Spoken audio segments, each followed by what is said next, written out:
Seja bem-vindo ao podcast do Inova Social. Eu sou Vitor Vasques e hoje, pela primeira vez, teremos um repeteco tanto de tema quanto de convidado. Hoje eu estou aqui com o advogado Luciano Del Mônaco. Luciano, seja bem-vindo. Obrigado, Vitor. É um prazer falar com você. É um prazer também falar sobre esse tema. Obrigado pelo convite. Luciano, vamos falar então novamente sobre Lei Geral de Proteção de Dados, a LGPD.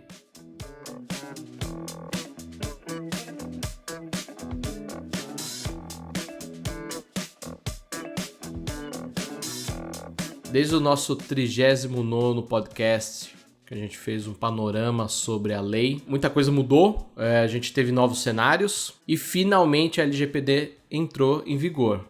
Então eu lhe pergunto, e agora? Bom, vamos começar primeiro falando que a LGPD ela parece parcela de imóvel, parcela de carro. Ela está entrando em vigor no gerúndio há algum tempo. Na verdade, a LGPD já está em vigor desde 2018, desde 28 de dezembro de 2018, para alguns pedaços da lei. Tem partes da lei que estão entrando em vigor agora, e tem partes da lei que, se a medida provisória que foi aprovada recentemente for ratificada exatamente e sancionada pelo presidente da República, exatamente como ela está sendo feita, o resto vai entrar em vigor em 31 de maio de 2021. E tem outro pedaço que talvez seja as punições entre em agosto de 2021. Então, é uma situação bastante confusa com relação ao conteúdo da lei. Sem dúvidas. Esse ano, para ser sincero, foi bastante caótico. Teve muitos momentos onde eu vou ser sincero que eu simplesmente larguei de mão, pessoalmente falando. Eu simplesmente falei, cara, eu vou deixar, eu vou acompanhar pela televisão. Depois, quando acontecer algo, a mídia vai falar, aí eu vou lá e vou estudar e vou ver o que aconteceu. E foi basicamente o que eu fiz nesse finalzinho, porque materialmente a lei ela não mudou muito. Mas, ou seja, assim, no sentido de que os conteúdos que existem, as obrigações que tem na Lei Geral de Dados, elas estão mais ou menos são os mesmos. O problema é que essa forma da estrutura dela, por vários fatos do mundo cotidiano, fatos do mundo, ou seja, desde a própria pandemia agora influenciou muito, e a forma própria como ela foi estruturada. O que acontece? A gente tem muito modelo da lei europeia, que é a GDPR. A GDPR foi feita. Pense o seguinte, eles já tinham uma certa tradição em lei de proteção de dados, que eles tinham uma normativa de 96, 97. Ou seja, que já falava um pouco sobre o tema.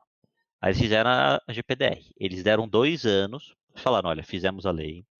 Aí a lei entra naquele período de que ela existe, mas ela não gera efeitos. O que a gente usa um termo jurídico muito sofisticado que a gente chama vacatio legis, que é um termo de vacância da lei. Então, para variar, é latim para todo lado nessas questões jurídicas. E o que acontece? Esse é um período no qual a lei ela existe, mas ela não está em vigor. Ou seja, ela existe, mas não gera efeitos. Ela é uma ficção, né? As leis são ficções. Elas não existem como fatos do mundo concreto. Você não tropeça numa lei andando na rua. Então, elas são convenções que as pessoas criam. E as pessoas convencionaram, olha, como ela tem muitas obrigações, no caso da lei europeia, e tinha de fato, nós vamos dar um tempo para as empresas se adaptarem para a gente começar realmente a punir, vigiar, monitorar e sancionar.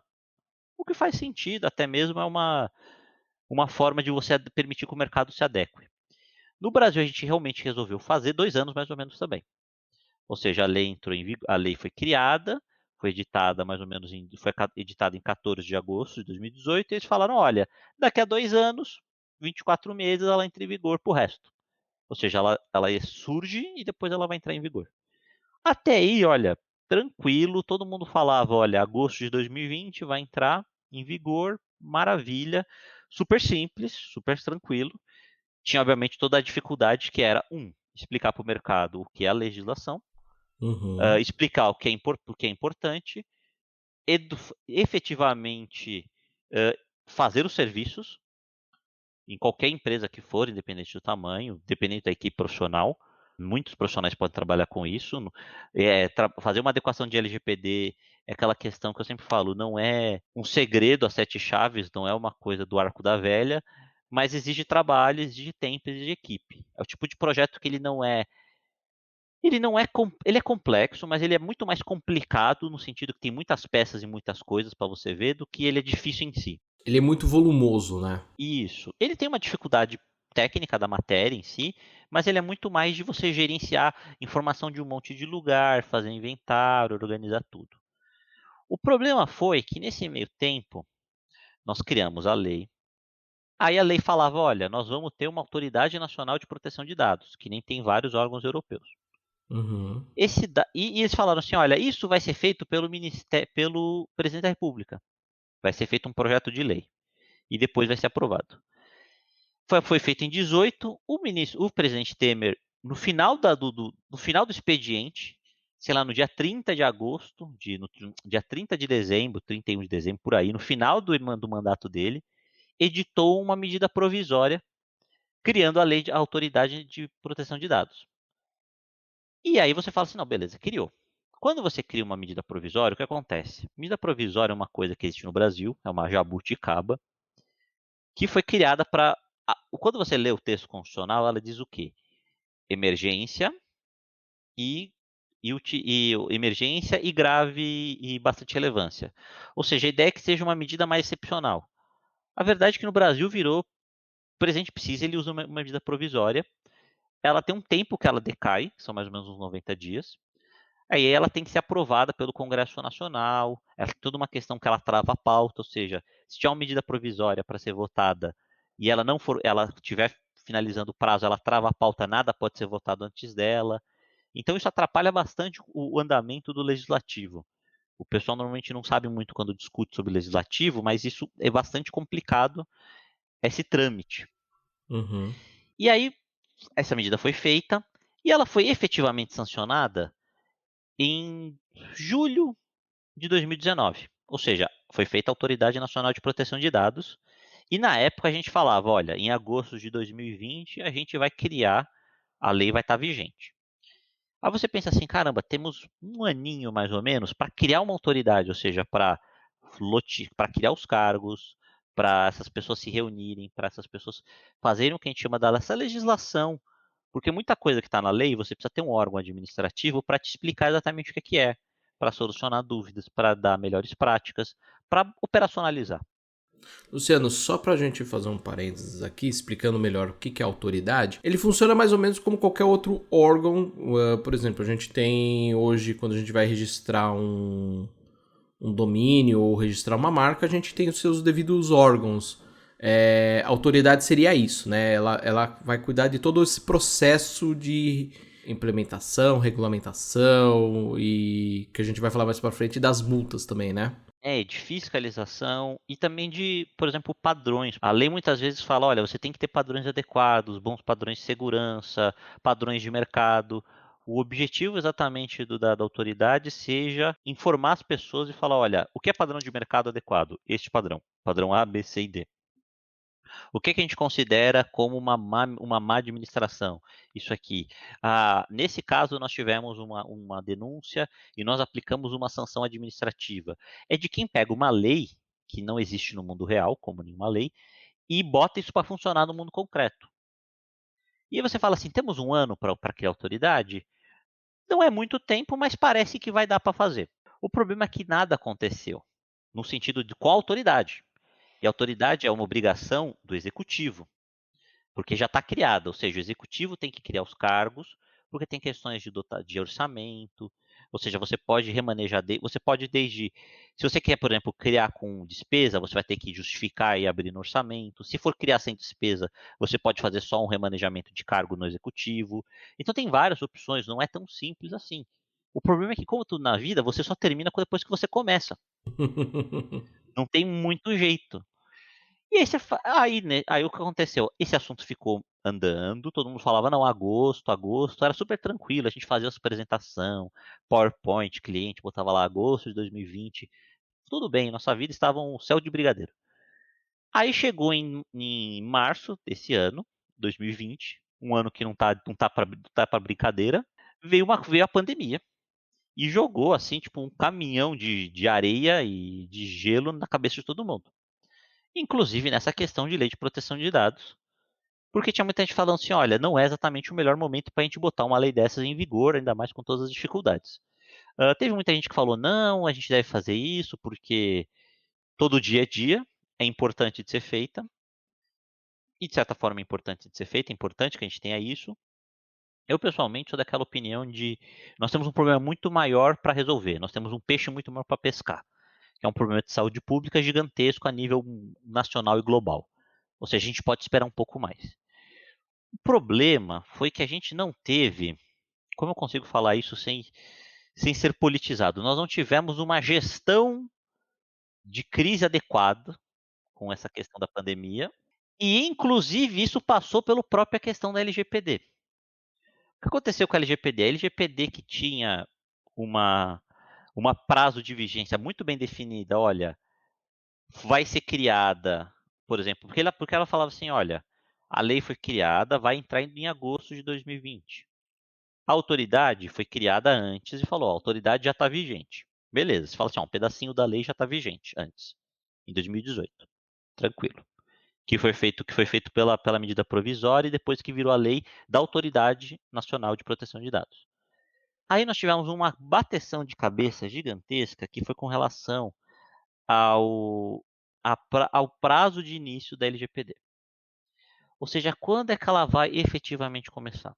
Nós tivemos, por exemplo, uma medida provisória do governo federal, que é essa 959, que ela falava de várias coisas sobre a pandemia, e entre elas ela adiava a LGPD jogando para o ano que vem. O problema é que quando ela fazia isso, ela falava, por exemplo, era um trecho, tipo assim, olha, a lei tal vai começar dia tal, do ano que vem, ponto. E ela falava, por exemplo, sei lá, sobre realização de condomínio virtual, de assembleia de condomínio virtual para você instalar uma assembleia de condomínio para você criar, para você ter uma ideia do tipo de coisas que ela falava. Não era uma legislação assim específica. Era uma legislação assim, tipo, olha, pegava um monte de coisa e falava, tem que resolver um monte de coisa. Aí começou uma disputa no legislativo, porque para saber o que ia ser feito, porque ninguém mais sabia o que ia acontecer. Ou no final das contas, o que aconteceu foi, depois de algumas indas e vindas, teve uma lei que ela fala, olha, em 1º de agosto, que é a 1401 de 2020, que ela fala, olha, as multas, que é o artigo 52, 53 e 54, vão começar em agosto de 2021. E o resto da legislação vai começar em dia 3 de maio de 2021. Que é esse que estava na medida provisória 959, que ela foi aprovada pelo Congresso Federal, ou seja, ela era uma medida provisória, foi votada pelo Congresso, foi aprovada, agora está para sanção. Qual que é o problema de tudo isso? Em primeiro lugar, são vários. Uma lei está em 3 parcelas. Pelo amor de Deus. Se a gente já tinha quebrado a Autoridade Nacional de Proteção de Dados, onde já era meio bizarro, mas tudo bem, a gente consegue justificar, porque a gente precisa criar autoridade e para isso a gente precisa antecipar a vigência da autoridade, ou seja, os artigos que criam autoridade já precisavam estar vigentes para a gente poder justificar juridicamente uma criação dela. Senão ela não existe, do ponto de vista jurídico, eu não tenho como ter orçamento, não tenho como contratar gente, não tenho como ter equipe, não tenho como fazer nada. Beleza. Até aí a gente entende. Novamente, eu acho que quem elaborou deveria ter pensado nesse pequeno detalhe. Mas tudo bem, a gente até consegue dar uma relevar.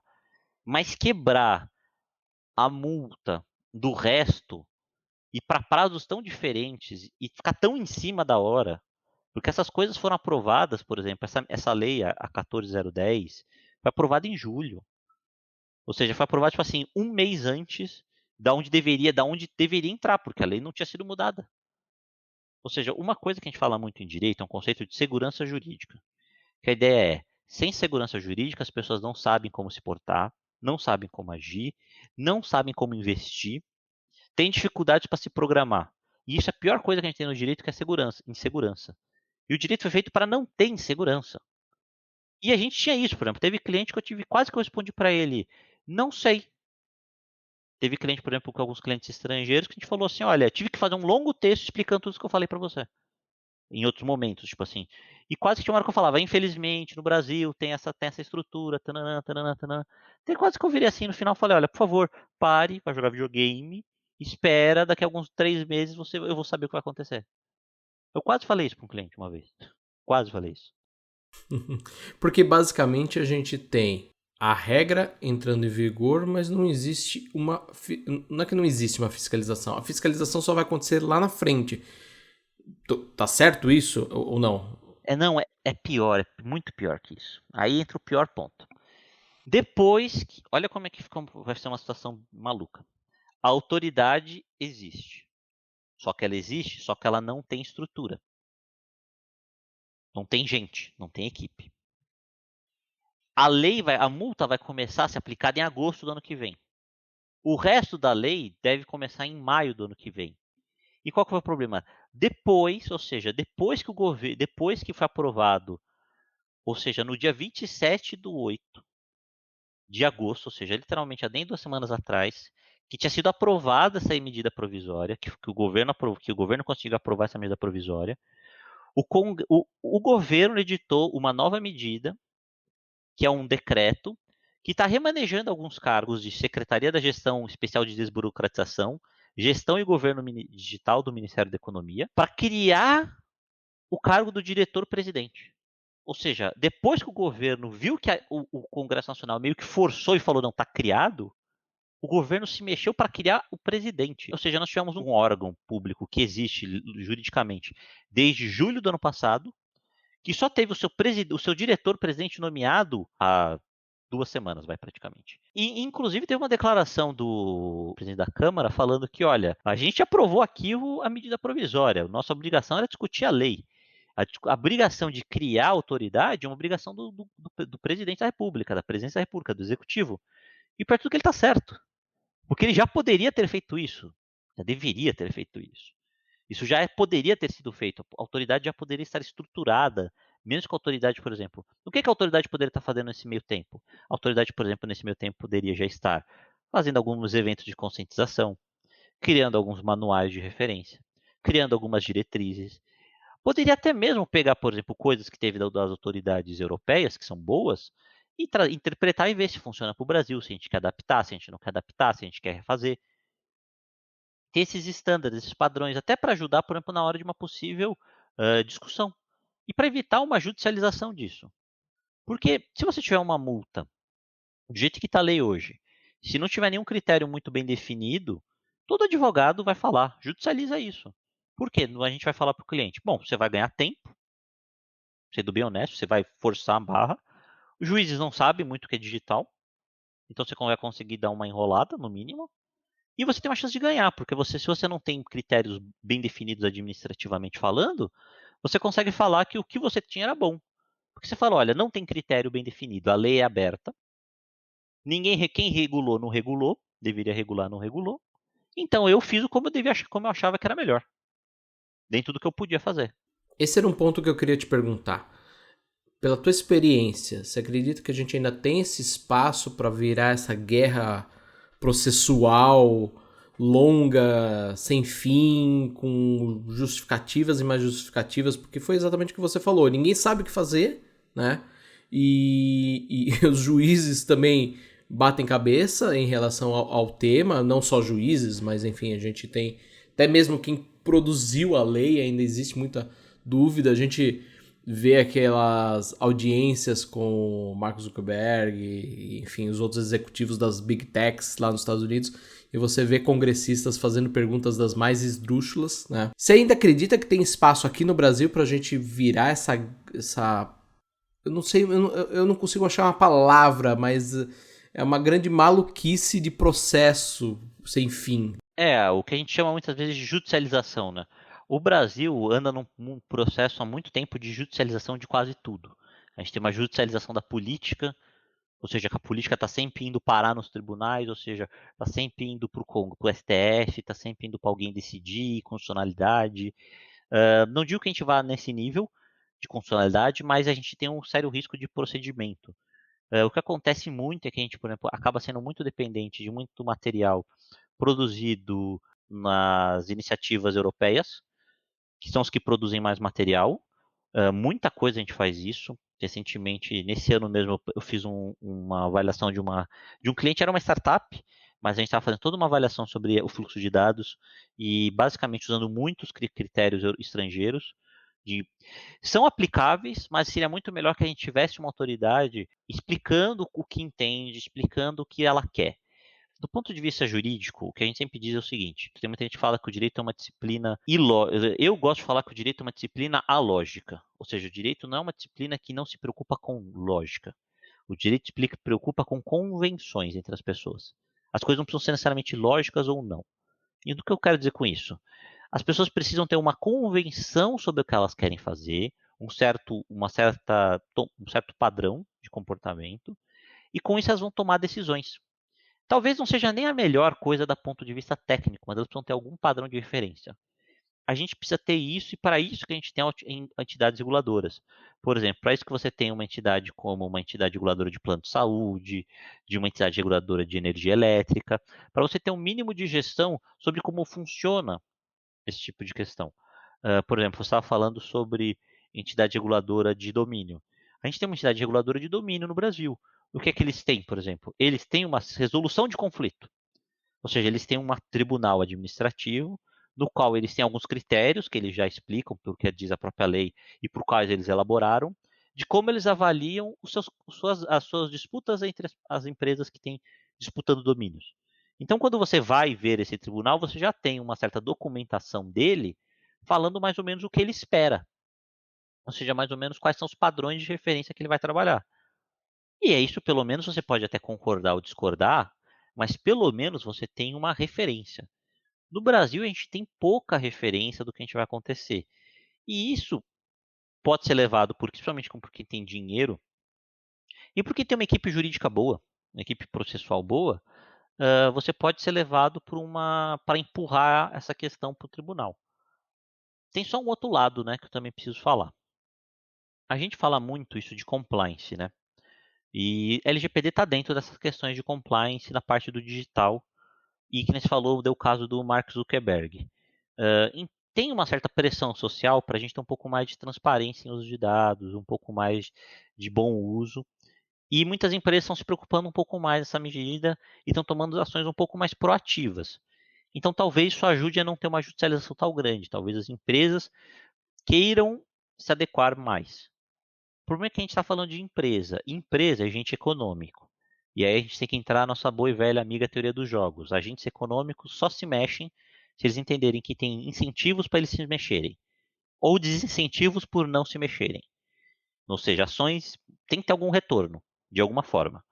Se eles perceberem que não tem nenhum tipo de retorno, ou seja, só gasto, e não tem uma grande pressão social, e no Brasil talvez não tenha tanto, não vão fazer. Não vão gastar dinheiro com isso. Simples assim.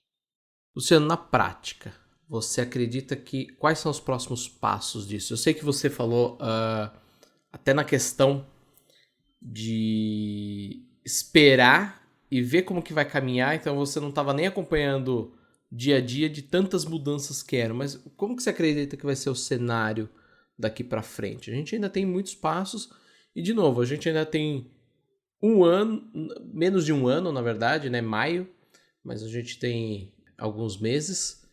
Você acredita que ainda vai mudar alguma coisa? Como que você acredita que vai caminhar isso tudo?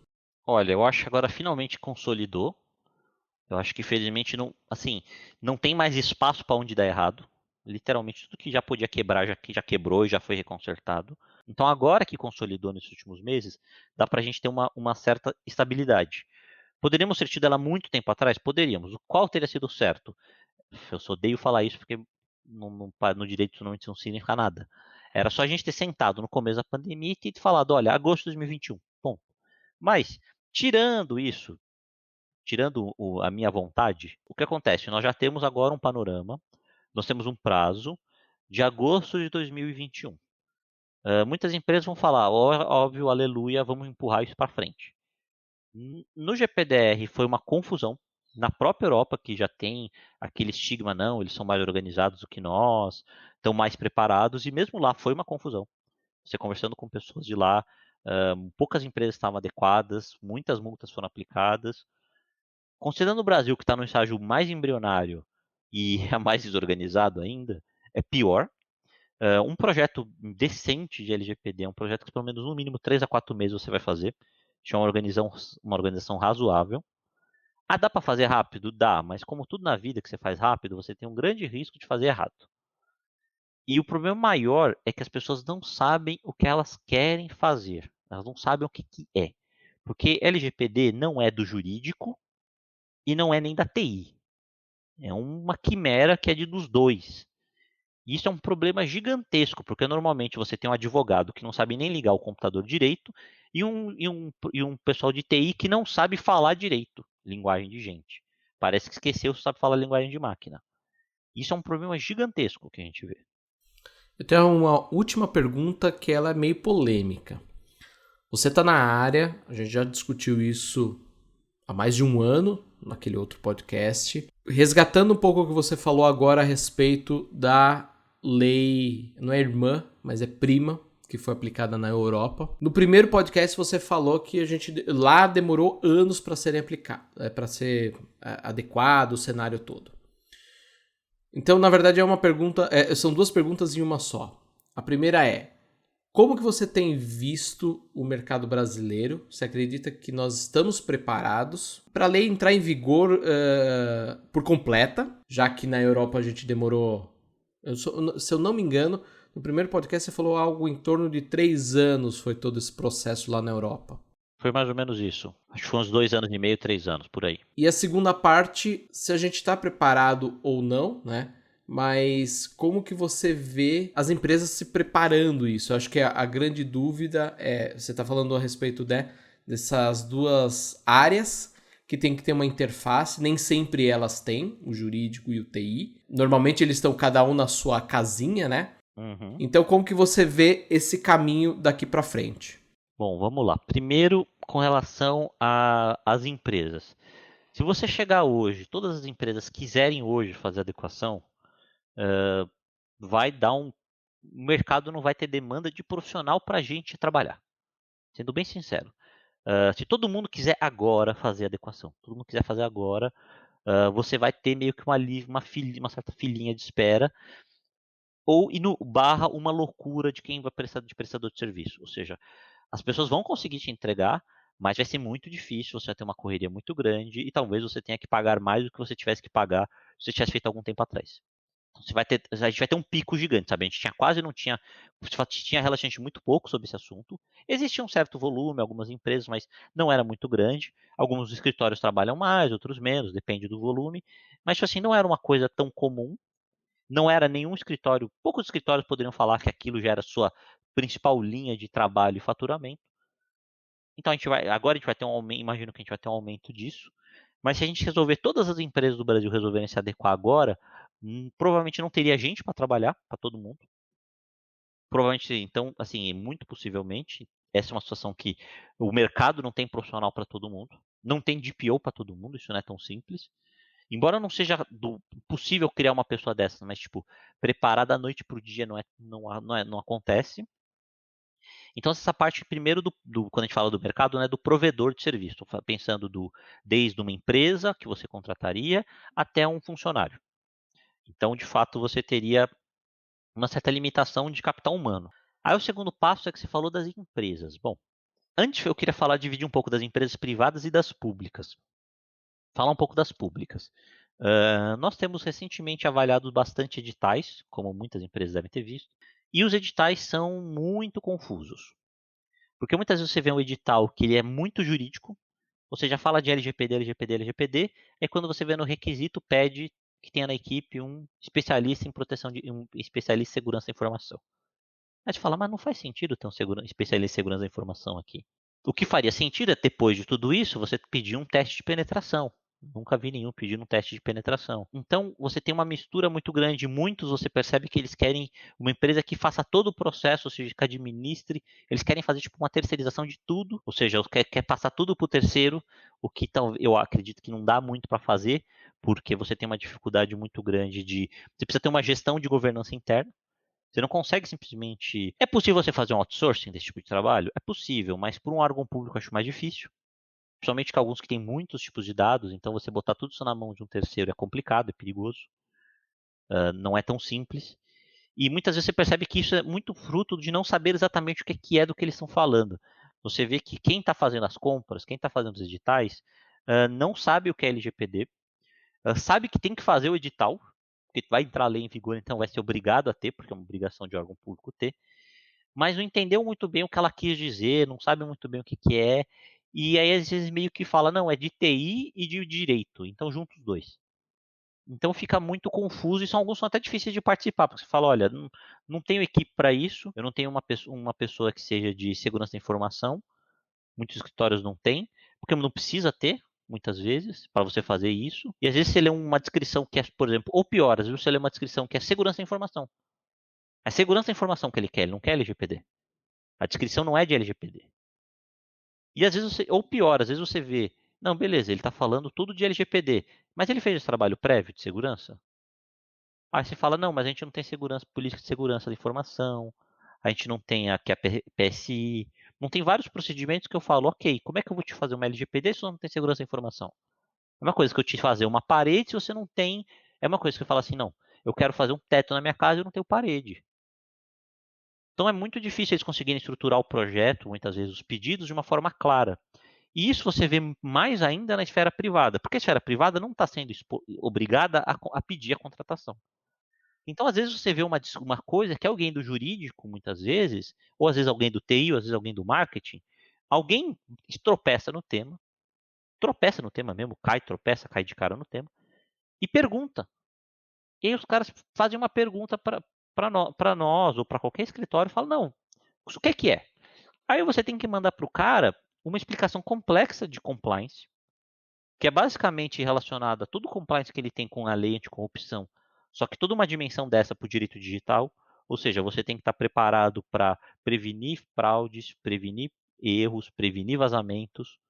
Ou seja, não é uma coisa só que você consegue criar um contrato e colocar. Você tem que ter todo o processo, gestão de conformidade.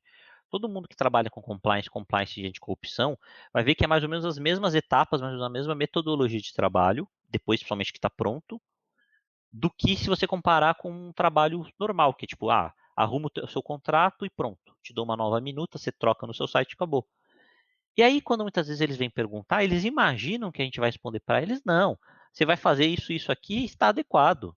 E aí a gente responde para ele com, você vai ver, olha, você vai ter que fazer inventário de dados, gap de análise, a gente vai ter que aí falar com o seu pessoal de TI, perguntar onde estão as informações, quais são os sistemas que você fez. Por exemplo, teve cliente que a gente trabalhou, onde que a gente acabou desenvolvendo um mapa de gestão de dados e era uma indústria, não era uma empresa que trabalha com tanta informação. Tinham mais de 25 linhas de pontos de entrada de dados, que se interconectavam e tinham terceiros envolvidos, e não eram tantos assim. A gente fez, sabe aqueles, eu acho que era aquela folha zero até que a gente teve que imprimir quando a gente mostrou para o cliente uma vez. Era enorme. E tipo, então, isso não é tão simples assim, não é tão barato. Você não vai conseguir um projeto desse por menos de 15, 20 mil reais. Tô falando um projeto normal, sabe? Talvez até mais caro. Uma empresa maior com certeza vai sair mais cara que isso.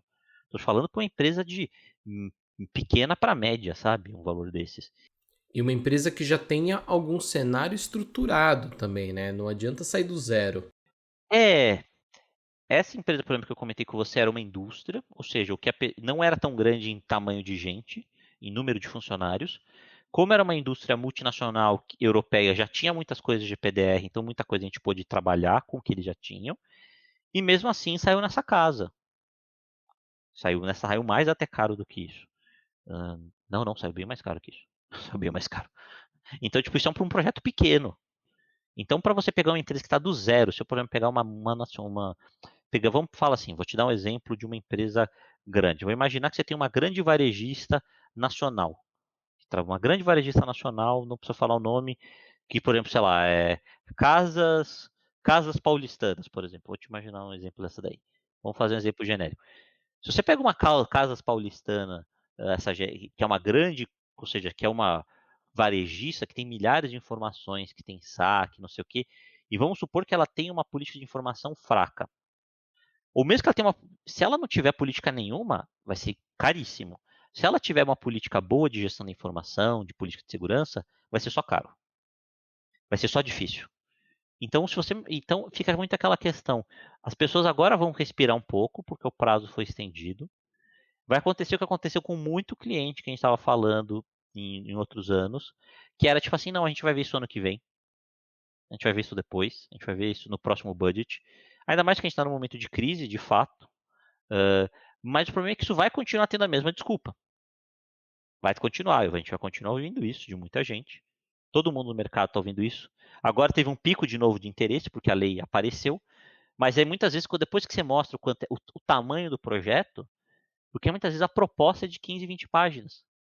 Porque só o cronograma que você tem 2, 3 fases, tem várias etapas, depende muito da empresa, porque muita coisa a gente tem que validar com a empresa.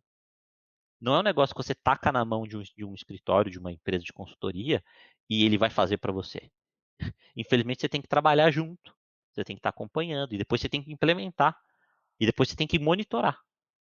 Então, quando as pessoas vêm, muitas vezes as pessoas desistem por não ter equipe, não ter estrutura, não ter vontade, não ter recurso, não ter tudo de tudo. E aí, quando você está nesse cenário, o que que nós temos? Nós temos o Brasil, para variar, fazendo o que o Brasil faz de melhor, que tem segurança jurídica. Por quê? Porque a gente tem desorganização de como a legislação é, ou seja, o governo já atrapalha. Isso cria um desincentivo do próprio particular de se tornar compliance, de se tornar adequado, porque ele não entende exatamente o que ele precisa fazer, e ele acha que vai ter uma nova prorrogação, uma nova mudança, por exemplo, a autoridade não vai pegar muito pesado, que a autoridade vai ser mais permissiva, e aí você acaba tendo um problema que ninguém efetivamente faz o que deveria fazer. E você fica com um monte de medidas paliativas, muita gente querendo fazer projetinho. Você que trabalha com a parte marketing, identidade visual, sabe que é impossível você corrigir um pedaço de alguma coisa. Há muito cliente fala, não, não, eu não quero que você mude o meu site, eu não quero que você mude o meu logo, só quero que você mude o meu site. Ah, mas você fala, não, mas para isso eu tenho que mudar sua paleta de cores. Não, não, não, mas só muda a paleta de cores do site, não muda do logo. Aí você fala, não, mas vai ficar muito estranho. Então, essa é a mesma coisa que a gente acaba passando. O que eu acabo passando, e todos os profissionais que trabalham, diz que tem alguns escritórios que trabalham mais focados em digitais, outros menos. E para ser sincero, a gente, normalmente no escritório que eu estou trabalhando atualmente, a gente nem tem sido focado tanto no digital. A gente tem focado em outras áreas mais de consultoria, de patentes, de pesquisa e inovação, porque acaba sendo mais efetivo. Porque até o cliente está mais disposto a fazer, o cliente está disposto a ver mais valor.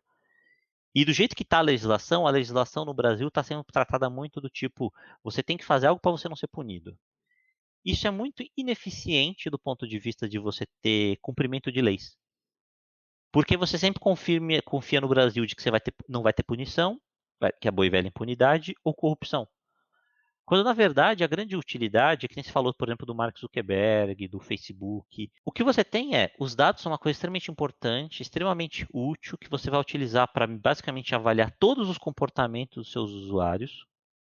Tudo você vai acabar vendo com isso, perfil de compra, perfil de consumo, perfil de renda, como essa pessoa, onde essa pessoa consome, o que essa pessoa consome. Tudo é usado que pode usar dados estatísticos, utiliza.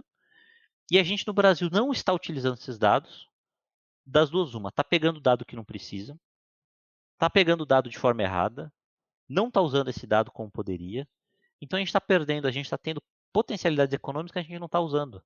Tem empresa que a gente tem que avisar para ele, olha, você pode usar informação. Por que você não faz uma informação para o seu cliente de que você pode e vai usar informação, que vai usar dessa forma? Você pode fazer isso. Cria, faça de uma forma que o cliente tenha uma certa transparência no como ele está vendo, como ele está sendo comunicado e use essa informação. Por que você não usa a metodologia de anonimização de dados? Não é a coisa mais difícil do mundo. Aí você talvez não precisa nem pedir autorização. Você pode usar essa metodologia, que é basicamente uma forma de que o dado você não associa o dado a uma pessoa. O dado vira uma massa, mas mesmo assim você consegue tirar informações estatísticas. E a gente acaba vendo uma forma que a gente tem um potencial econômico grande, que são esses dados, que são subutilizados. Ou são utilizados de uma forma criminosa barra indevida. E o que a gente tem que falar para a pessoa é, não se concentre na multa, por favor. A multa é o de menos. A multa realmente é o de menos.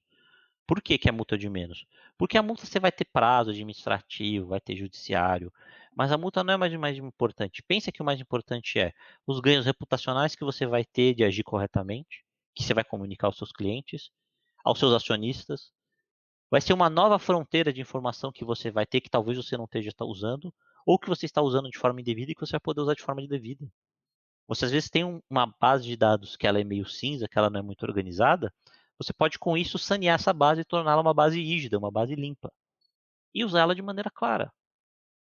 O problema é que isso passa longe de muitas vezes. Muitas vezes você tem uma dificuldade de explicar isso e você não precisa ficar na discussão da multa, especialmente quando a gente fala só com o jurídico. Então, muitas vezes a discussão fica muito travada sobre qual a importância. E normalmente isso não é isso é um projeto para ser comprado de verdade pelas diretoria, pelas alta gestão. É que nem compliance. Não é um projeto que o pessoal de TI ou de direito tem que ver e ter o interesse. Por exemplo, nessa indústria que eu falei, quem comprou o projeto? O diretor financeiro, que era basicamente o VP das operações no Brasil. Como é que eu consegui contato com essa empresa? LinkedIn, eu vi uma mensagem dele: estou procurando empresas para fazer isso aqui, para fazer esse tipo de serviço, me mandem uma mensagem. Eu mandei uma mensagem e comecei a conversar com ele assim. Aí ele me botou com o departamento dele de compras e a gente começou, por exemplo, o kickoff ele estava presente. Óbvio que a gente falou com toda a equipe dele, a equipe de TI, a equipe de jurídico que ele tinha, mas ele, por exemplo, embancou esse projeto. Porque ele falou: olha, nosso corporativo internacional quer que a gente faça e a gente precisa fazer de top down. Agora, se for uma coisa que o TI e o jurídico só acha que precisa fazer como uma adequação à lei e a parte de cima não está afim de fazer, ou não acha importante, ou não acha isso relevante, não vai sair muito aos trancos e barrancos, porque vai ser um orçamento mais caro, vai dar trabalho para todo mundo. É consultoria. Consultor é sempre o cara que entra na empresa para encher o saco de todo mundo. Porque você vai parar para todo mundo, vai pegar um dia do cara, vai fazer pergunta, vai. Tanto é que o que a gente normalmente falava com essa empresa, falava: cara, relaxa, sou seu amigo, não vim aqui para te criticar, não vim aqui para falar que você está fazendo errado, não me importa, me explica como você está fazendo de verdade. A gente tinha uns questionários, depois a gente conversava com os caras sempre assim: me fala de verdade o que está acontecendo. Se está acontecendo uma coisa que não era ótima, relaxa, a gente não está aqui para isso, a gente está aqui para fazer um novo processo, para a gente rever algumas coisas, a gente vai estar aqui para falar o que for de bom, que vai ser mantido, o que não for tão bom a gente vai consertar e vamos ser todos amigos e felizes.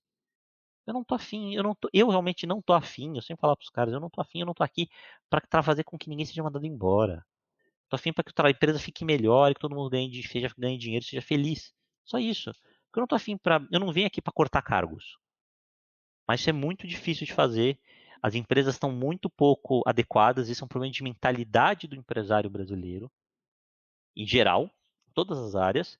Isso se reflete muito quando a gente fala no jurídico, especialmente quando a gente fala de qualquer coisa no jurídico de forma preventiva. Ou seja, antes dos problemas acontecerem e de legislações que precisam de muitas ações de gestão preventiva, ou seja, de ações pré-lei. Por isso que eu falo que essa discussão toda que eu falei sobre prazo de vigência da lei, essa maçaroca toda que foi feita, essa confusão toda, foi legal? Legal, aspas, aspas, no sentido assim que foi confusa e foi ruim para as pessoas? Foi. Mas a verdade é que as empresas deveriam ter simplesmente feito o quê? Que é o que eu tentava falar para as pessoas, mas era difícil. Falar: não tem problema se vai ou se não vai ser feito. Nós vamos usar o prazo de agosto de 2020 como um prazo normal, prazo interno, gerencial, para a gente ter pelo menos o básico, se a gente não conseguir ter tudo. E a gente já está se programando para entregar aqui, para a gente girar a chave nesse momento. Girou a chave nesse momento? Ah, agora teve um aumento de prazo. Beleza, então nós vamos poder fazer mais algumas coisas sem preocupação. E não o contrário: ah, não, não, beleza, agora que é para frente, então vamos começar a programar daqui para frente. Fazendo uma analogia, parece na nossa época de universitário ou colegial, que a gente tinha um projeto para ser feito, um trabalho, e a gente sabia que era para ser entregue dali 15 dias, um mês, e a gente ia fazer no domingo, um dia antes da entrega, né? Quase. Isso é normal. Se você pegar qualquer neurocientista, ele vai te explicar que isso é normal, porque nós, como seres humanos, temos a questão do senso de prazer, senso de recompensa. Quanto mais próximo da data a gente faz algo, mais rápido e mais imediato é o nosso senso de prazer. Porque você pensa assim: terminei agora, vou ter entregar isso amanhã, vou ter o meu prazer imediato. E mais a nossa questão de. Nós temos uma tendência, então, a procrastinar, o que é natural. O problema é que nós levamos isso, às vezes, muito a sério no Brasil. Poderíamos levar menos a sério. Então, assim, se você me perguntar para fazer, sei lá, se você quiser falar assim, não, fecha, tipo, conclui, tipo, o que, que você diria da lei? Olha, a lei continua do jeito que ela tá, mas a verdade é que ninguém sabe muito bem o que ela quer dizer. A verdade é que ela mesma não sabe muito o que ela quer dizer em alguns aspectos, porque ela precisa de regulamentação. E tudo bem, não tem problema, agora falando sério, porque é normal as leis precisarem de regulamentação e é até bom, porque senão a lei ia ficar defasada muito rápido, uma lei de tecnologia. Só que ela precisa ter uma autoridade que faça isso, que não existe praticamente, que está embrionária e que precisa aparecer. Então nós temos uma lei que de certa forma parte dela está vigente, que é a parte da autoridade que está vigente, mas inoperante. E nós temos um sério risco de entrar, por exemplo, para uma vigência efetiva, sei lá, em agosto, maio do ano que vem, com uma lei vigente barra inoperante, ou seja, vigente porque o prazo legal diz que ela tem que produzir efeitos, só que o que informa como esses efeitos deveriam acontecer de uma forma mais direta e mais clara para o usuário, para o jurisdicionado que a gente fala no direito, né, que é a autoridade, não falou. E basicamente isso é muito ruim. Luciano, acho que a gente não rabiscou nem a pontinha do iceberg. E a gente já fez 2 podcasts. Mas eu espero que daqui a alguns meses a gente não tenha que fazer um novo podcast falando e agora, parte 2. Mas eu queria agradecer a sua participação. Eu acho que você trouxe aqui. Queria um pouco de alguns anseios, mas eu quero ver ainda como que vai caminhar a lei. E eu espero que seja tão tranquilo quanto você falou, apesar de você ter levantado muitos pontos que a gente está deixando passar, que não tem mais como a gente trabalhar com o prazo de agosto de 2020. Agosto de 2020 já passou. Então, queria deixar aberto aqui para você deixar o último recado para o ouvinte e, de novo, te agradecer por esse bate-papo. Bom, em primeiro lugar, tipo, agradecer você, agradecer o ouvinte, dizer que nós tivemos 2 programas e falamos muito pouco da lei em si, do conteúdo da lei em si. Mas o conteúdo da lei em si, a gente deixa link, eu acho que o ouvinte, o leitor do Inova Social, ele vai atrás. Eu acho que o que falta mesmo é a gente discutir e mostrar esses cenários. Eu acho que, por exemplo, um ponto muito importante que você falou é de quem que é a tarefa de comprar, entre aspas, essa briga. Então, eu acho que a lei em si, eu acho que tem muita gente falando. Então vamos falar um pouquinho do lado B, né? É, porque, tipo, isso é verdade, tipo, porque quem tem que fazer, né? Mas, assim, tipo, brincando à parte essa questão de que a gente acabou falando um pouco da lei, porque realmente tinha muita coisa, tipo, muita coisa soterrada, muita coisa, não escondida, mas muita coisa que está em bastidor, muita coisa que está dentro de como as empresas trabalham, que é importante, porque que as pessoas precisam saber, ou seja, na hora de você conseguir estruturar o projeto, porque a estruturação do projeto é extremamente importante. Como tudo na vida, o projeto mal estruturado, ele pode, se começar mal, ele vai terminar muito mal. E se começar bem, pode terminar mal, porque é a vida. Mas a questão principal toda, para deixar uma última mensagem é: a lei existe, querendo ou não, ela vai ficar, ela vai pegar. Por que ela vai pegar? Porque vai ter, no mínimo, muita gente, muito advogado, muita gente que vai começar a pedir informação de dados, até mesmo que seja para fazer pegadinha para empresas, que vai fazer. Porque vai ser uma forma fácil de você ter danos morais, danos materiais com isso, se as empresas não estiverem organizadas. Então vai começar do ponto de vista assim, do ponto de vista mais rasteiro de todas, vai ter gente tentando se aproveitar um pouco disso, como toda vez que tem legislação nesse sentido. Ao mesmo tempo, vai ter sim um certo impulso, como já teve de muitas empresas multinacionais, mandando suas filiais se organizarem. E você vai ter um problema sério, que é cada vez mais você tem um endurecimento de legislações na Europa e também um pouco nos Estados Unidos, mas especialmente mais na Europa, que é com o GPDR, de começar a ser cada vez mais restritiva com as coisas que vem no Brasil. Então o Brasil está tendo, sério, vários problemas que a gente começa a ver nos últimos meses, de que o Brasil está querendo ignorar as governanças internacionais. E nós estamos sofrendo com isso, com possíveis restrições com venda de alimentos, possíveis restrições com participação em órgãos internacionais como a OMS, possíveis restrições, por exemplo, pitos tomando pito na ONU. Então o Brasil pode se isolar politicamente, ou seja, geopoliticamente. Isso é uma ação específica. E isso, isolamento geopolítico é isolamento geoeconômico também. E para as empresas brasileiras que sabem que o dólar é muito bom, então é muito bom para a empresa brasileira conseguir fazer serviço no exterior. Então, se você não tiver uma certa estrutura para você fazer isso, é ruim no Brasil. Estou dizendo que você vai basicamente não fazer essa adequação, te trava só para o mercado brasileiro, te cria problema no Brasil e te impede de querer fazer qualquer coisa fora. Basicamente, essa é a mensagem principal que eu tenho que te dar. Se você quer fazer que sua empresa se desenvolva, você vai ter que fazer isso, vai ser uma obrigação, do mesmo jeito que você teve que fazer um comitê anticorrupção na sua empresa, direito e organizado. Vai ser um passo que você vai ter que dar. É um passo de profissionalização das empresas que não tem muito para onde fugir. Luciano, eu queria agradecer mais uma vez. E o ouvinte, a gente se vê no próximo programa. Até lá, tchau!